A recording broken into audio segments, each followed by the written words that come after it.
falar de outro assunto. Convém sempre lembrar que o artigo 152 do Código Penal diz expressamente que existe crime de violência doméstica quando existam maus tratos físicos e psíquicos, incluindo castigos corporais, privações da liberdade e ofensas sexuais a pessoas de outro ou do mesmo sexo, com quem o agressor mantenha ou tenha mantido uma relação análoga à dos cônjuges, ainda que sem habitação.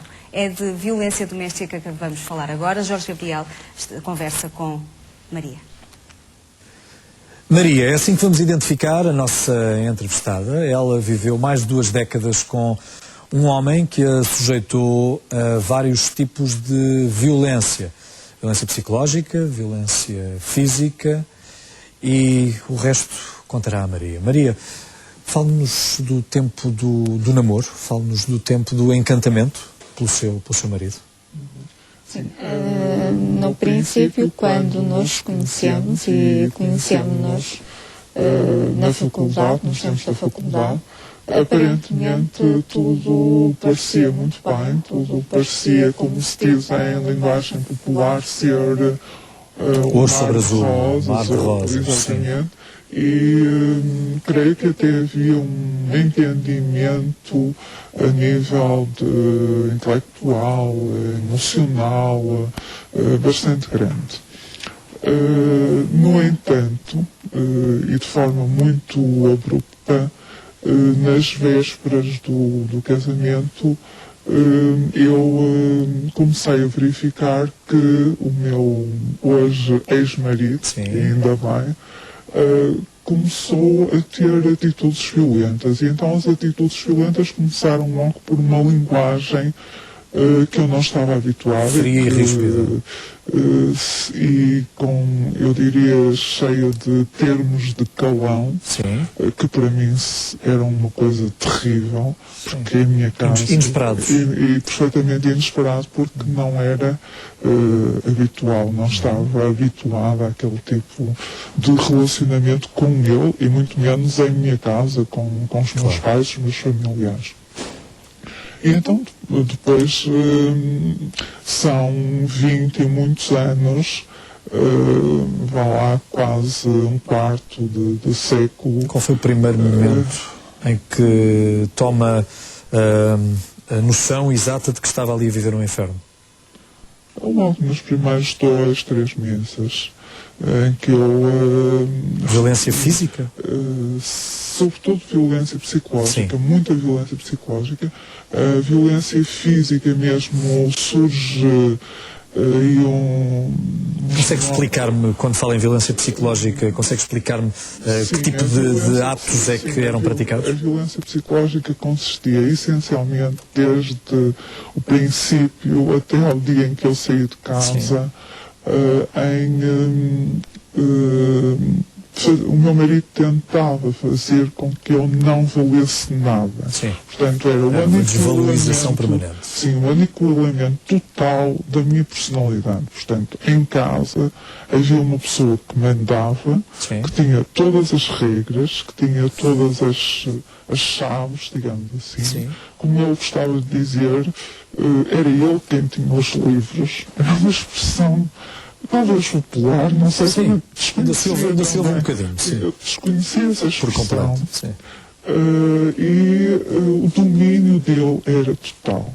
Sim, domínio económico também, segundo julgo saber. Sim, porque embora eu seja independente, tenho um pensamento, tenho uma profissão, mesmo nessa...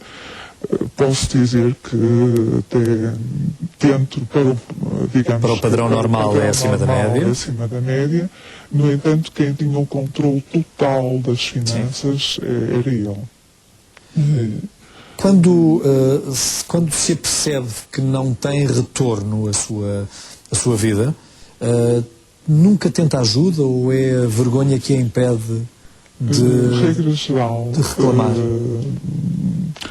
O agressor é tão manipulador, que consegue sempre dar a volta à vítima.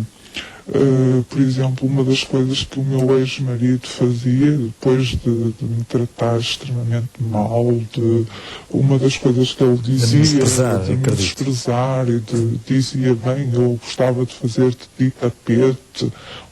Depois de ouvir estas expressões todas, depois de muitas vezes essas expressões serem acompanhadas de violência física mesmo, ele vinha sempre com depois uma personalidade que conseguia, afetuosa, exatamente, mostrar. Viveu as 3 fases da violência doméstica com detalhe, não é? Exato. A fase da lua de mel será a última fase, não é? Sim, exato. Que é designada por lua de mel, o não é? agressor tenta fazer as pazes com a vítima e diz que vai mudar e que as coisas vão ser diferentes. E, entretanto, eu acabava sempre por não pedir ajuda, nem aos meus pais, nem às minhas irmãs. Nunca contei absolutamente nada disto às Algumas das agressões físicas levaram-na a ostentar marcas? Sim, eu acho que tinha marcas. Conseguias evitar? Por 2 vezes eu fiquei marcado na cara, fiquei com um olho negro. Que justificação encontrou? Não, as justificações habituais, eu caí, eu abri um armário e caiu uma coisa em cima. Eu acho que as pessoas não acreditavam muito. De uma vez faltei, meti um atestado médico para evitar isso. Tiveram filhos? Sim. Dois filhos. E os vossos filhos também cedo se devem ter apercebido, com certeza. E ainda hoje que eu já deixei o meu ex-marido, os meus filhos ainda sofrem essas sequelas tremendas de um casamento terrível, porque infelizmente toda aquela pressão psicológica, de violência, repercutiu-se de tal maneira sobre eles. Portanto, nós acabámos por viver ali num apartamento que era uma redoma, não é? Exato, um círculo fechado. Saíamos muito pouco, tínhamos uma vida social diminuta, o que não tinha nada a ver até com as nossas possibilidades económicas. Sim. Podíamos ter era a melhor forma de o seu ex-marido controlá-la. Exatamente. E acontece que hoje os meus filhos estão doentes, estão psiquiatricamente bastante doentes, e graças a tive ajuda nesse aspecto, ajuda de médicos, consegui, ainda no meio deste azar todo, encontrar médicos, psicólogos, psiquiatras, que estão agora a ajudar bastante os meus filhos e que estão a ajudá-los. Maria, só para terminarmos a nossa conversa, como é que conseguiu sair desse quadro de violência doméstica? Foi um ato de muita coragem, e se quer que lhe diga, Jorge Gabriel, se posso tratar assim. Pode, com certeza. Acho que uma das coisas que custa mais às vezes é transpor uma porta, sair, deixar tudo para trás, abrir uma porta e transpor aquela soleira da porta. Às vezes, pensando nisso, fazendo uma retrospectiva, uma coisa que como é que algo eu penso, fisicamente tão baixo pode parecer um muro tão alto, não é? Pode ser uma montanha intransponível. Foi para a casa dos seus pais quando decidiu sair? Sim.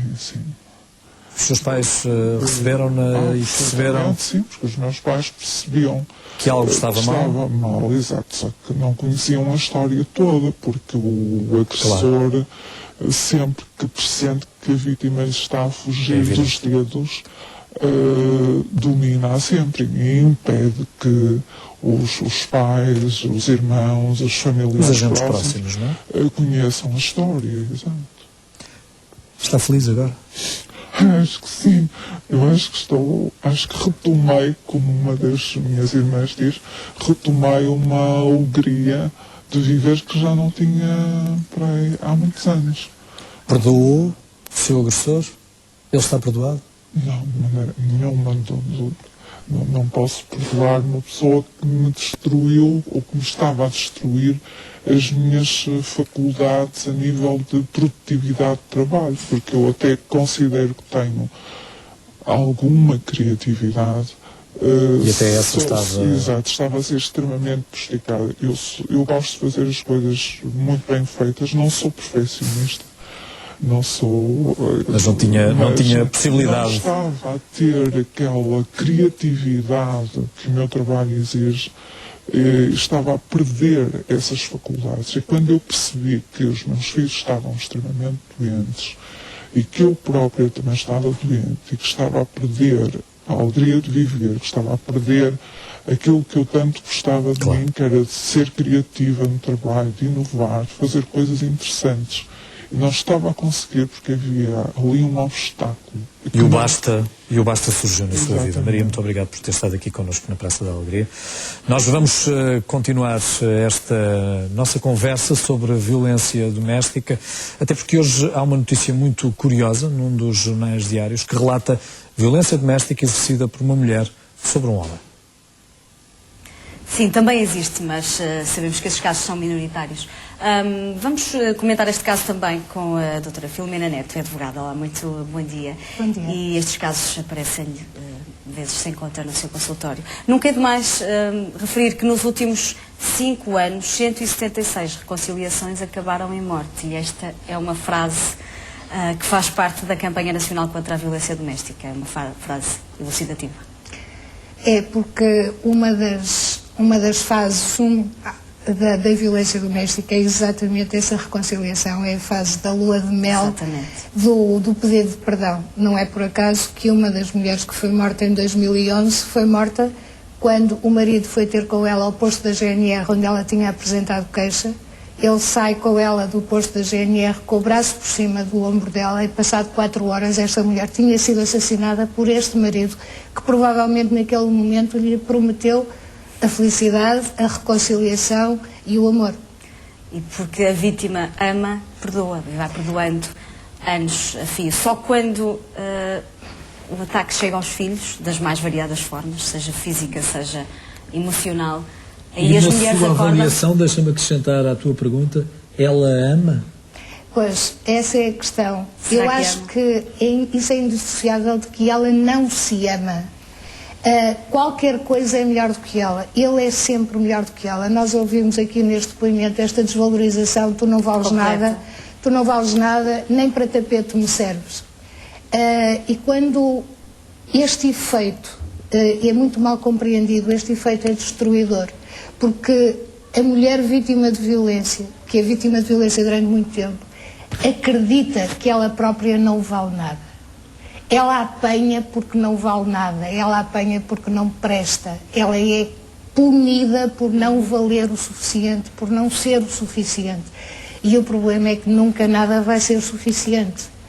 É verdade que os filhos também podem servir de mola para uma mulher acabar por sair, mas numa fase inicial e sobretudo durante muitos anos, os filhos, por serem pequenos, servem de travão, porque ela acha que apesar de tudo é melhor eles terem um pai, e um pai que está lá, sempre é outro respeito, como me repetem no meu escritório, e é extraordinário como é que uma mulher diz, sabe, mas o pai em casa sempre é outro respeito, e eu fico sempre a pensar, como é que é outro respeito, se diante dos filhos ele não a respeita, ele não os respeita. Claro. E, portanto, há uma falta de consciência de si própria, porque ela própria acredita que não tem valor. Anula-se. Anula-se, aliás, já me tem sido dito mais do que uma vez, por mais do que uma pessoa, que me diz, sabe, doutora Filomena, eu se calhar é que tenho a culpa.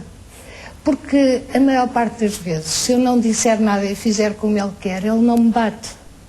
Isto é, se o seu padrão de comportamento for absolutamente coincidente com o do agressor, pode ser que ele não lhe bata. Chama-se sair de casamento. E sair de casa e sair deste quadro de violência pode não ser sinónimo de insucesso e de perda de qualidade de vida, muito pelo contrário. Este é um exemplo da Maria de hoje, é um exemplo de alguém que conseguiu reinventar a sua vida e ser feliz. E há vários casos, eu conheço vários, de mulheres que passaram por muita dificuldade, uma delas esteve numa casa-abrigo durante 2 anos e meio. Muitas delas, o processo é difícil, o caminho é difícil. É importante que as pessoas tenham consciência que é difícil, mas é possível. Mas nunca tão duro quanto aquilo que viveram, não é? Não é tão duro e não é tão longo. E, sobretudo, é o único que vale a pena, porque a verdade é esta: nós só vivemos uma vez. E, como dizia uma cliente, sabe, doutora Filomena, eu descobri uma coisa: eu não nasci casada. A determinada altura, ela achava que, de alguma forma, toda a vida dela se resumia àquilo. E depois eu não sabia que era possível viver assim. Eu não sabia, e eu achava que tinha de ser, porque era assim. A minha mãe também já não tinha sido, o casamento dela já não tinha sido grande coisa, e a minha mãe sempre me disse: sabes, filha, tens de respeitar o teu marido, é a tua cruz. Ora, nenhum de nós ouviu nos filmes e nas fotografias dos casamentos o padre dizer: Maria, esta é a tua cruz. Joaquim, esta é a tua cruz.